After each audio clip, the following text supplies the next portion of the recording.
Welcome back. I'm Gary Goldman. I'm the host of the Five Star Food Show. We're here at the accounting firm of Gray, Gray & Gray, our gracious host. Thank you guys so much. We're in Canton, Massachusetts.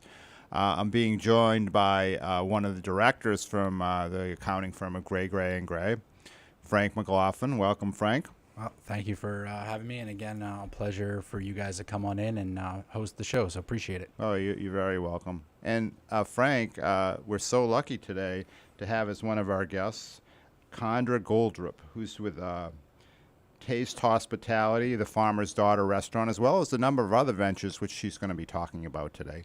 Welcome, Chandra. Hi, how are you? Doing really well.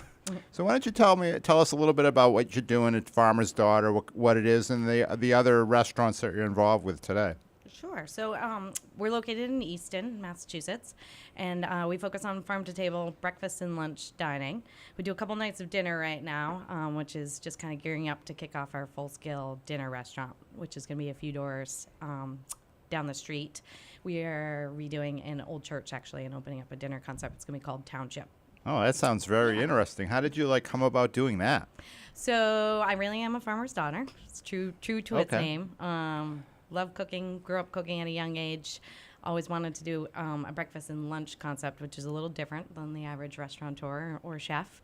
So I'd like to bring a little different element to the breakfast plate. We focus on farm-to-table cuisine, so local and sustainable products. And we really I like to call it brunch 6 days a week.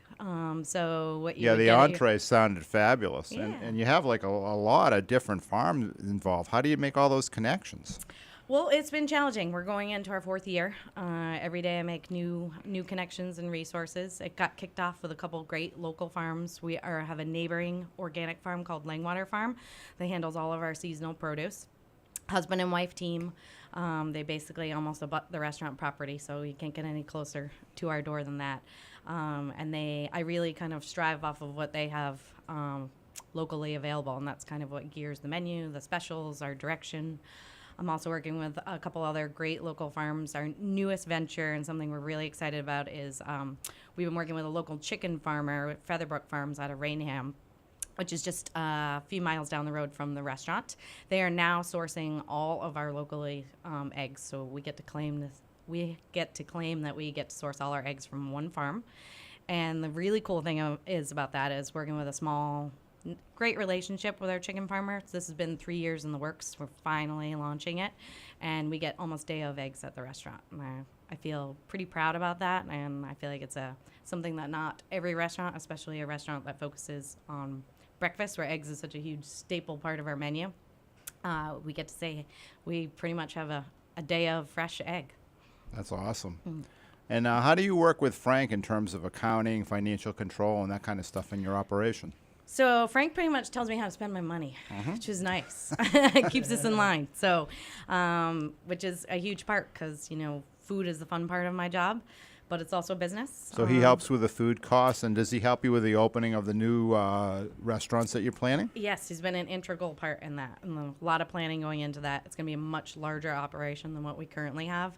Farmer's Daughter's, 15-table restaurant that does high volume, but this is going to be a whole new animal. So I really appreciate having some background and some financial guidance going into such a big venture. Mm-hmm. And talk to me a little bit about, I think one of the great things about the Farmer's Daughter is that you have locally sourced products. So, you always have to be very creative in that process. Talk about the creative side of making sure you're always utilizing real food right then and there during the seasons. Sure. I mean, I love hearing that. Farm-to-table cuisine is, I guess, what some people would call a trend, but, it is the way we've always got our food. So I think we're coming full circle with that. And it's really important to me to have a true concept and really be not just saying that, really be acting and have it an integral part of what we do. And it is at the Farmer's Daughter. So, finding those relationships, I'm on a first name basis with a lot of our local farms. They kind of spitfire and kind of spark my interest in terms of creativity, but, what happens to be locally and in season is what drives us. So we'll be, we're headed into prime tomato season. It's my favorite week of the year. It's like Christmas in July is what I like to say. doesn't get any better than our fresh heirloom tomato in the middle of July. How do you for keep sure. it fresh and keep it creative and everything else? I saw that you won the 2016 WGBH Stewardship Award, so obviously you're at the top of your game. How do you like continue to be the best? Well, I don't know about that. I'm kind of modest when it comes to that, but I would like to just let the food speak for itself. Keep it simple. Let the food really be the showcase.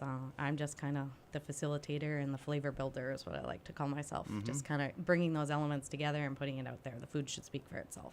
Do you go about like sampling other restaurants to get ideas? How do you create? Sure. So, I mean, a lot of it's out there. Sometimes, I dream about food at night.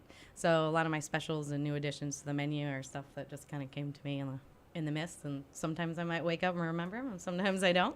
But certainly, going out, dining out, seeing what the food trends are, checking out other restaurants might not be necessarily. I'm not going to necessarily take that one dish and recreate it, but there might be an element of that or a cooking technique or an ingredient, and then it lets my creative juices kind of put my own spin on it.